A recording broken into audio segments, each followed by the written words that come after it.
Yo en realidad jamás pensé en escribir un libro. De hecho, la primera editorial no fue esta. Fue una igual de gorda que me encantaría poder decir cuál es, y creo que me vas conociendo lo suficiente para saber que tengo el valor y el arrojo suficiente, solo que la otra editorial, que son muy amables y la verdad que me han dado una libertad absoluta, dice: hombre, Óscar, pues no hagamos tampoco leña del árbol caído, ¿no?, que se dice. Ya tendrán bastante la editorial esta para darse cuenta de que si ahora es un éxito el libro por lo que fuere, pues que se habrán arrepentido, ¿no?, de hacerlo. Lo que pasa es que no me gustó cómo lo hicieron. O sea, me tantearon hace unos 3 años o así. ¿Cuánto hace de la pandemia? 3 años. Pues más o menos al inicio de la pandemia. Recuerdo además porque era cuando empezábamos a ir con mascarilla todos. Me reúno aquí en Barcelona en una gran editorial con 2 de sus jefes, un hombre y una mujer, los cuales se me presentan y me dicen que ven que soy un perfil que no entienden cómo yo ya no he escrito algún libro, porque según ellos me expreso muy bien o comunico muy bien a los casos en la televisión y tal, o cuando me preguntan por un caso que quizá no haya estudiado yo, pero que sí que ha salido, pues no sé, en la tele, ¿no?, como cuando aquel psicópata asesinó teóricamente a sus 2 hijas, y digo teóricamente porque una nunca ha aparecido, que era de Tenerife, ¿no?, o otros similares, ¿no?, en las que te piden tu opinión como experto en la materia.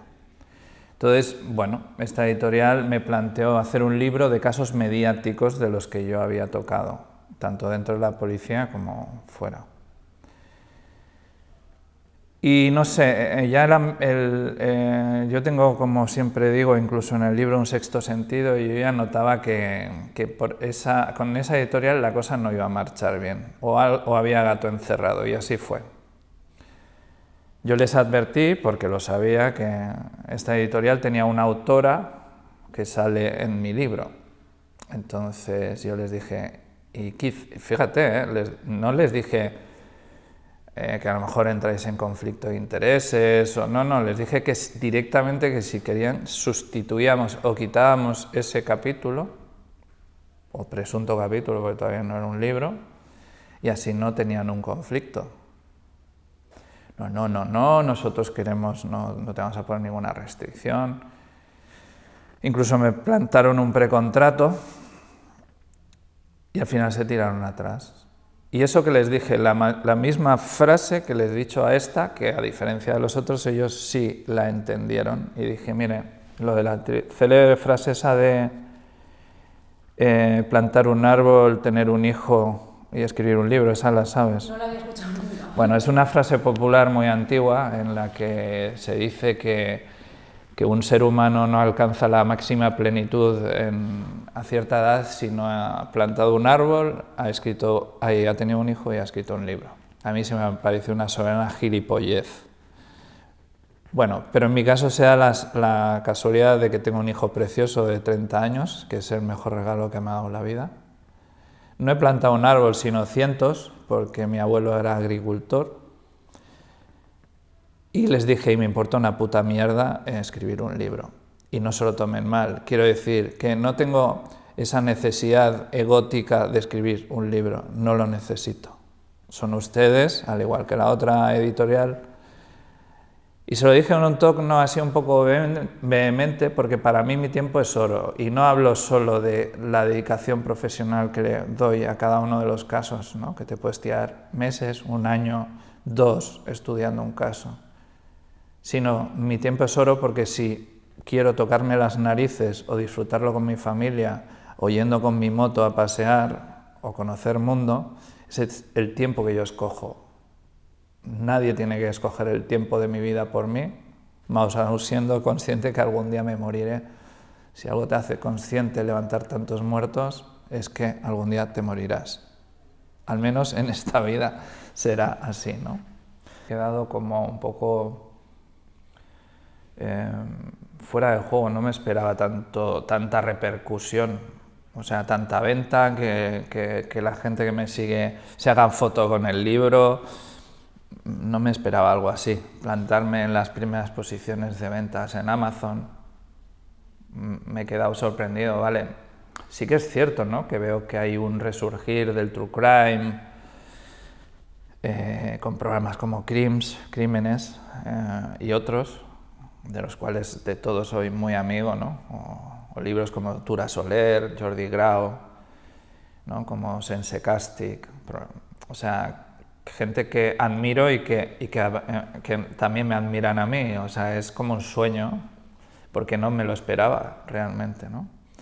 Pero para mí, quizá, Alba, el éxito no está en los libros que se vendan, ¿no?, sino en que las pocas o muchas personas que lo leen conecten con esa realidad. Si yo tengo algo al escribir, que no me considero escritor, pero en este caso, este libro es realidad. Realidad, tanto en los casos, aunque haya tenido que alterar algunas iniciales por temas legales, obviamente, para que la gente pues, no se sienta aludida, o sobre todo en casos que no son mediáticos, entre comillas, por respeto a las familias, por muchas cosas, ¿no? Pero bueno, mi sensación, a pesar que es agridulce, porque la muerte de mi padre se produjo el 7 de abril, y no es lo mismo, ¿no?, celebrar pues un hecho así sin un duelo que en medio de un duelo, ¿no? Cazar a los malos, pero sobre todo a los psicópatas, porque los definidos malos, si es demasiado genérico, habría mucho que hablar acerca de ello, porque hay gente que se le considera mala y su vida está circunscrita a unas situaciones muy personales desde pequeños. Te puedo hablar de grandes quíes. Los quíes son los jefes en una prisión, los que acaban siendo los líderes en una prisión, ¿no? Grandes criminales pertenecientes a barrios marginales, en los que yo también he vivido, que para ellos, ¿quién les puede cuestionar que eso es su autoestima? Aunque no sea una autoestima real, a nivel psicológico, psiquiátrico, está demostrado que no es una autoestima, pero para ellos es su autoestima, ser los capos de algo así, ¿no? Entonces a estos quizás no los considero tan malos si no han hecho actos criminales, sean agresiones sexuales, crímenes de sangre. Cuando son delitos contra la propiedad privada, que no digo que los defiendan, ni mucho menos, ¿no?, porque no dejan de ser delincuentes. Pero para mí el mal sobre todo está representado en el psicópata. Claro, cuando estaba en la policía o fuera. Bueno, en ambos. Dentro de la policía, claro, yo es que tuve muy claro desde el principio, ¿no?, cuando entré en el 92, que yo me quería dedicar a los homicidios y a las muertes violentas, porque, bueno, ya en el libro lo pone, ¿no?, el caso que a mí me impactó estando en la academia fue el de las niñas de Alcácer, y ahí hubo un punto de inflexión hacia donde yo orientaría mi carrera, ¿no?, y está clarísimo que es así. Pero los casos que más me estoy encontrando son desde agresiones sexuales terribles a casos de homicidio, asesinatos, suicidios que no se investigan correctamente, incluso muertes accidentales que no se investigan correctamente y que pueden a veces parecer una muerte accidental y luego acabar siendo una muerte homicida, como es el caso de la Veneno. Creo que en general sí. También creo que está sobresaturado y por lo tanto es muy difícil que sean absolutamente eficientes, al igual que le pasa a la policía. Cuando los políticos no escuchan a los funcionarios, sean de policía, de fiscalía, no hablo la famosa huelga de los LAG, que, bueno, puedes estar de acuerdo o no, pero hablo ya de las piezas fundamentales, ¿no?, de lo que es el sistema judicial, en el cual también está introducido la policía judicial. Por eso siempre en el libro separo muy bien lo que significa la tarea de los compañeros de policía, que no son policías judiciales, que es igualmente fundamental, pero que quien forma parte de la comitiva judicial, del órgano judicial, es la policía judicial también. Entonces yo creo que la justicia está sobresaturada, que no puede asumir el gran volumen que está teniendo, y menos cuando los políticos no están poniendo ningún tipo de solución. Y a veces no es solo económico, que también, por supuesto, sino de facilidades de agilidad de trabajo y tal. No se puede siempre demonizar al fiscal, al juez, al policía, y que el político se vaya de rositas y que se estén partiendo la cara como niños de colegio en el Parlamento o en el Congreso, ¿no? Por la mía no, por la de mi familia. Y no era miedo, era la protección que se tiene como una leona, ¿no?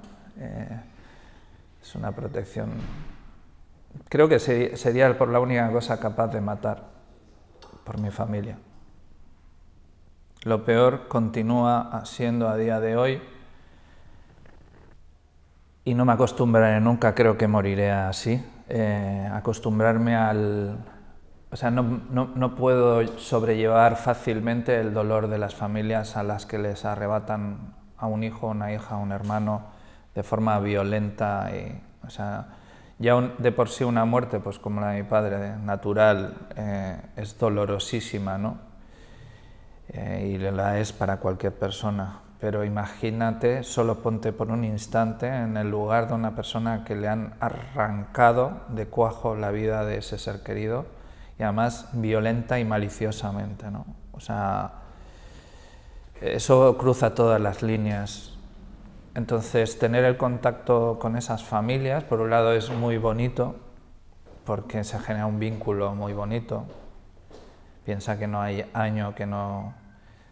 Bueno, yo suelo tener contacto, pues no diario, ¿no?, pero habitual con esos padres y madres, pero no hay año en el que se celebre el cumpleaños de su hijo o hija, hermano o hermana, amigo o amiga, o una fecha señalada como las Navidades o algo, que no te escriban algo.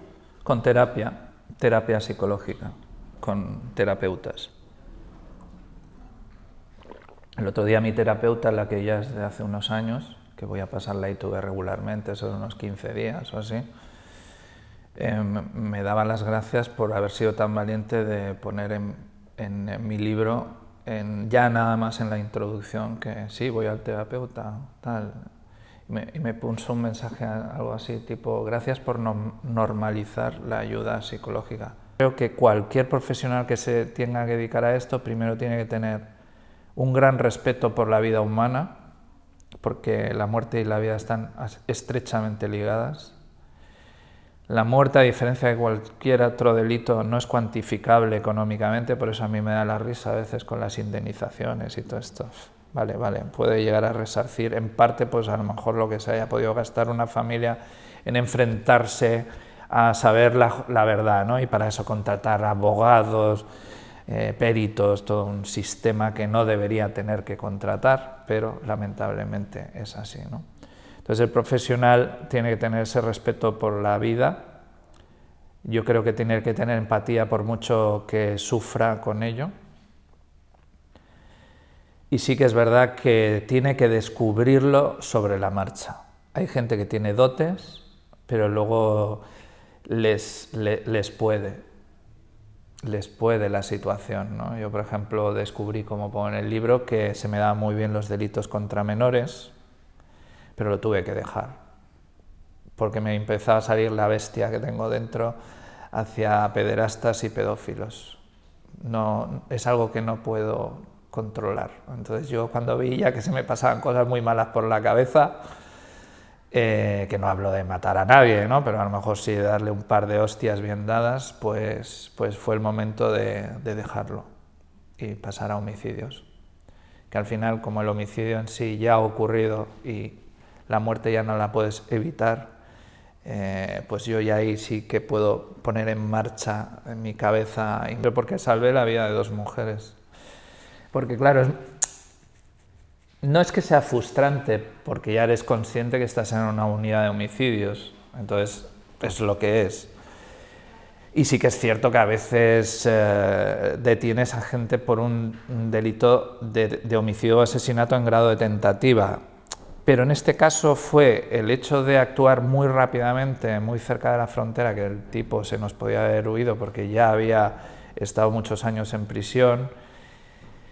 Tuve que actuar muy rápido, incluso más rápido de lo que a mí me hubiera gustado, pero para mí el hecho de que esas 2 mujeres a día de hoy todavía me hayan agradecido estar vivas gracias a mi intervención, en realidad es, bueno, pues Dios me ha dado un don que lo he podido utilizar para bien, pero claro, es el caso para mí, porque salvé 2 vidas, que no es lo habitual en homicidios, ¿no?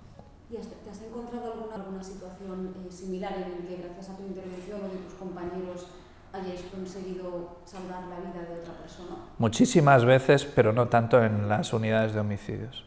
A veces indirectamente sí, ¿no? Porque a veces detienes desde una banda muy peligrosa y sabes que indirectamente, por ejemplo, detuvimos una vez una banda de ladrones de camellos, que es algo que la gente no sabe muy bien que existe, pero existen.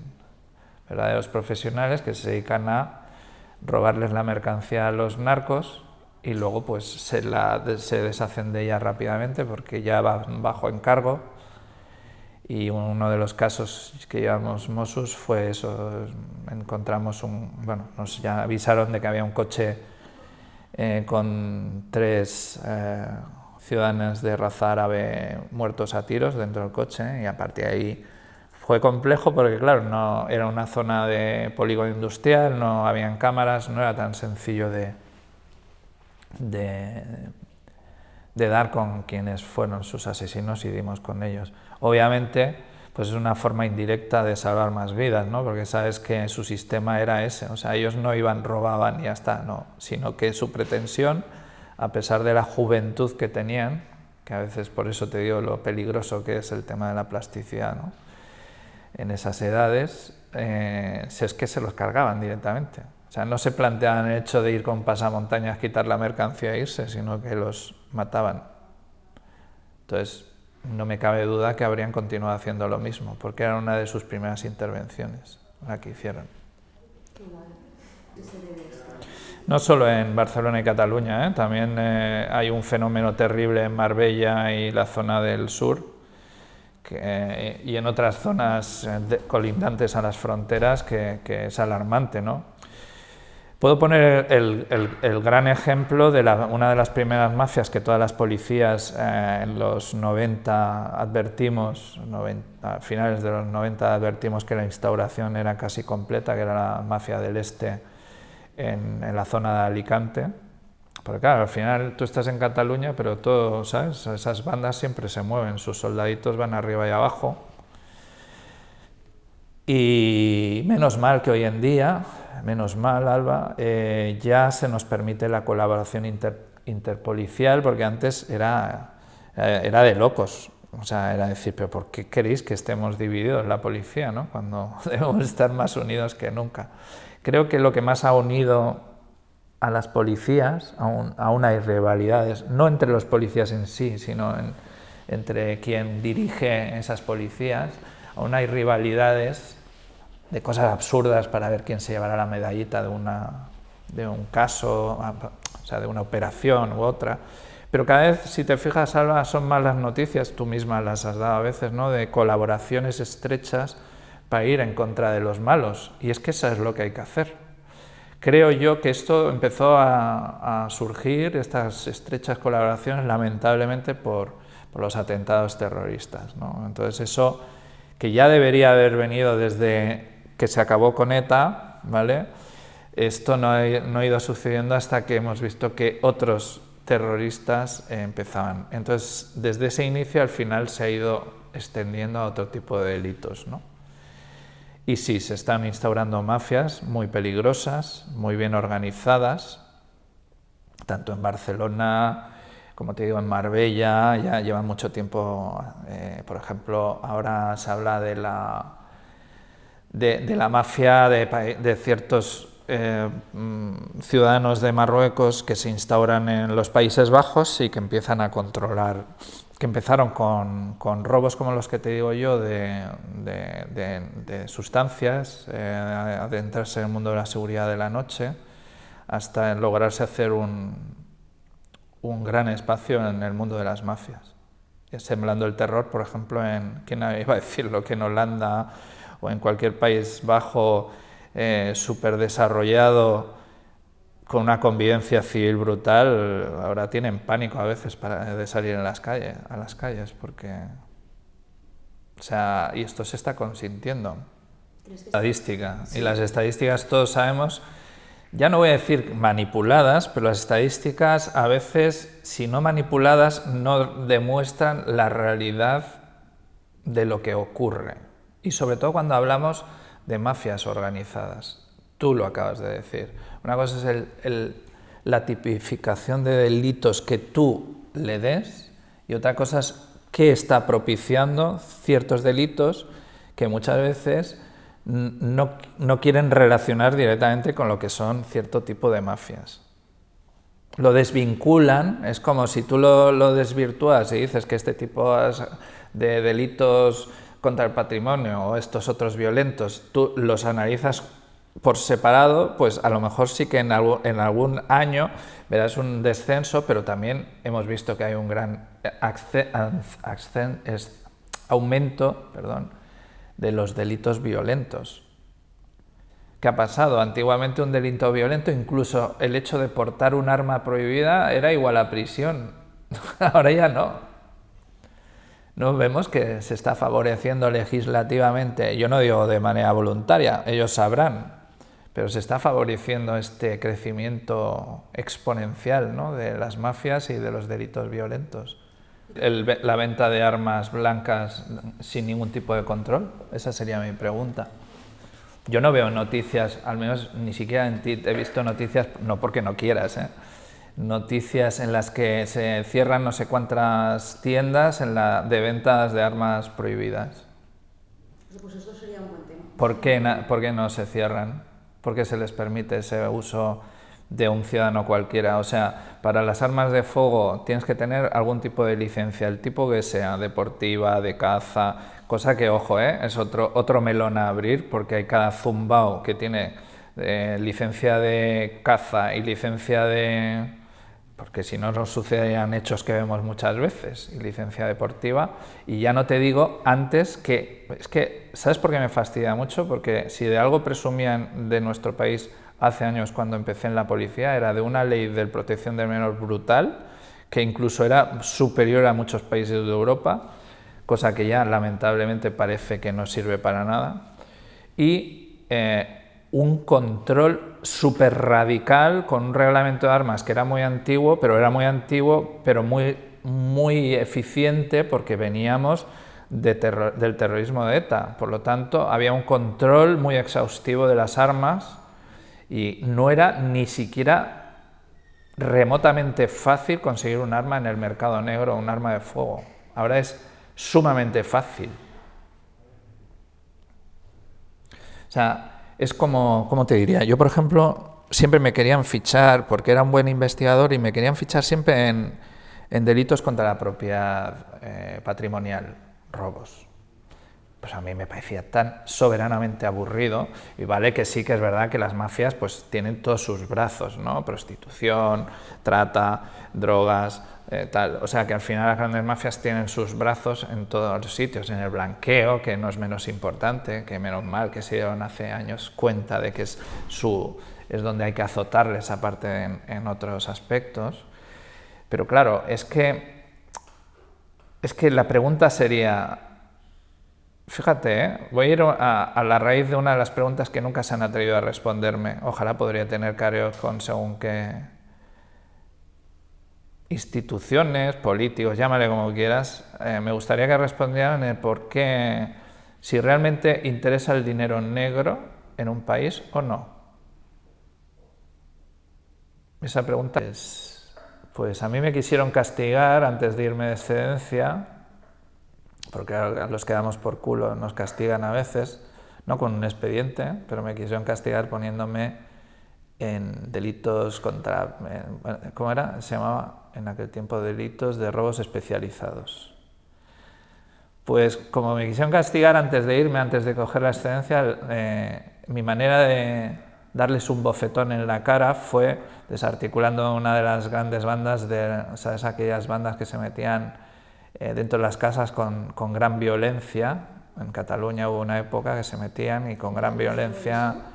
¿En qué años fue eso? Pues sería entre el 2005, el 2004 y 2006 debían ser. Tenía igual 7 8 años, no me acuerdo. Sí, pues venían y eran delitos con una violencia extrema, sobre todo sobre gente muy mayor que vivían solos, en matrimonios, en casas aisladas, bueno, al punto que murieron algunas personas y otras con lesiones muy graves, solo para robarles y siendo extremadamente violentos.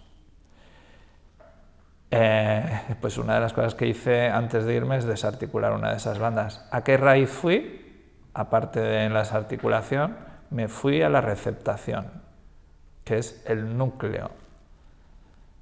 Sí, claro, sí, o sea, si esta gente que roba ciertos efectos tiene una estructura para sacárselos de encima de pocos días y ganar dinero gracias a ello, ¿por qué no se va a perseguir el delito de receptación?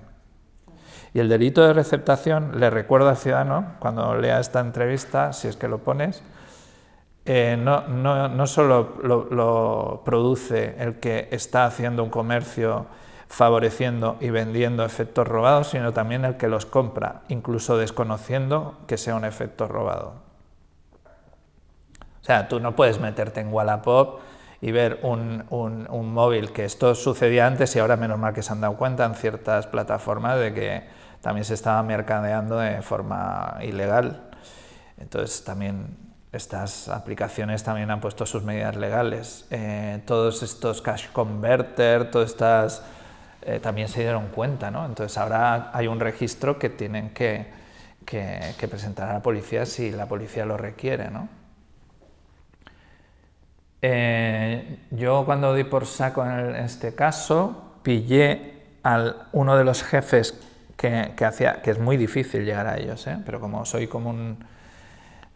bueno, yo siempre me considero que siempre necesito llegar al final o al fondo de algo que yo haga en concreto. Entonces detuve a un mafioso rumano que era el jefe de esa receptación y además era el jefe de seguridad de un local que no podré decir nunca, muy importante de Barcelona. Y él es el que estaba detrás. Era un poco el jefecillo... Uy, perdón. Era un poco el jefecillo del delito de receptación que organizaba toda esa estructura y se dedicaba a mover el producto robado. Clave, porque se piensan que somos imbéciles. Ese es el secreto. Pero hay gente que se lo ve. Vale, bueno, yo tuve la gran suerte de coincidir en esta entrevista que te digo con la guionista de Barrio Sésamo, una señora ya mayor, de una edad maravillosa, creativa, y yo en esa entrevista lo primero que digo es quizá nuestros políticos deberían volver a ver el Barrio Sésamo y empezar a limpiar un poco más ese poder de manipulación, esa vulneración para mí de lo que tendría que ser, bueno, mejor dicho, vulneración no, esa falta real de ayudar al ciudadano. Porque a mí lo que digan me importa tres pepinos. Y no soy yo, es la sociedad la que lo está viendo. La sociedad vota menos que nunca, les critica más que nunca, están hartos porque les están engañando sistemáticamente. A ver, no quiero parecer catastrofista, si nos remontamos a la historia, que a mí me encanta estudiar historia, veremos que cíclicamente ocurre cosas muy parecidas. Yo creo que Francia, como tiene muy presente su historia y la Revolución Francesa, yo creo que ellos por eso batallan tanto, ¿no? Porque lo tienen en su recuerdo, históricamente.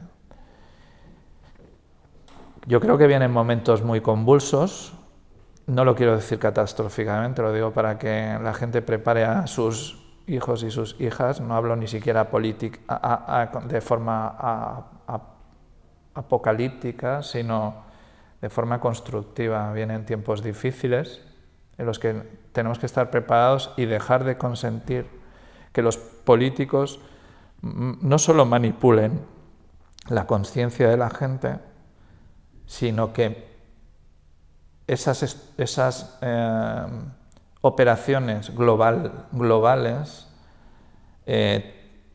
tengan ese poder tan grande sobre el pueblo. Y cuando digo el pueblo, es el pueblo de cualquier lugar del mundo. Delitos muy graves contra menores. De hecho, ahí pongo el punto en el que dejé que era un tío de un partido político y tal, que violó vaginal y analmente a su sobrina de 10 años y es que me dan ganas de partirle la cara por la mitad y fue el punto de inflexión en el que yo le dije a mi jefa de aquel entonces que lo dejaba. Mira, yo esto me lo han dicho muchas veces.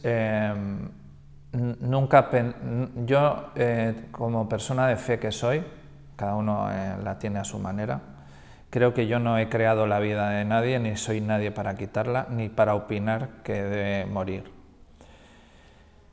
Sí creo que preferiría que muriese un psicópata asesino a una persona inocente, pero no por ello lo deseo. O sea, yo desearía que haya una sociedad en la que no sea necesaria nada de esto. Sí que sé que soy capaz de llegar a matar por mi familia. Si mi familia se viera envuelta en algo absolutamente injusto o la violación, como te digo, de una niña, como vi en el caso si me habría pasado a mí como persona, estoy convencido de que esa persona estaría, si no bajo tierra, desintegrada. Y lo digo con absoluta convicción. Una cosa es lo que dice nuestro ordenamiento jurídico y otra cosa es mi deseo. Mi deseo sería, que yo creo que para eso la sociedad tendría que estar muy evolucionada, que la justicia pudiera dejar en manos de la persona o personas o familiares esa decisión final y no erigirse en base a las leyes y como aquella madre que también le echó gasolina y fuego y estuvo tanto tiempo. ¿Te acuerdas que un tío había violado a su hija, luego sale de prisión, llega a un bar y vamos, le dice a la madre que poco más que se cuide tu hija, como diciendo, puede volver a pasar en cualquier momento? Entonces la mujer, consternada, coge, se va a una gasolinera, el tío continúa en el bar, le rocía con gasolina y le pega fuego y muere. Hubo mucho dilema social, hubo movimientos sociales en los que decían, pero ¿cómo vais a meter a esta señora ahora en prisión, ¿no? Y de hecho la justicia yo creo que estaba muy acojonada con tomar esa decisión. Sí que le cayó condena, creo que intentaron minimizarla al máximo porque es comprensible, ¿no?, su sentimiento, pero yo creo que ni siquiera tendría que haber ido a prisión. Y habrá gente que me rebata, no, porque entonces, imagínate, sería una pura anarquía y... Bueno, entonces también podemos juzgar nuestros orígenes de la selva, ¿no? La ley del más fuerte o proteger a tus cachorros. Bueno, pues veríamos.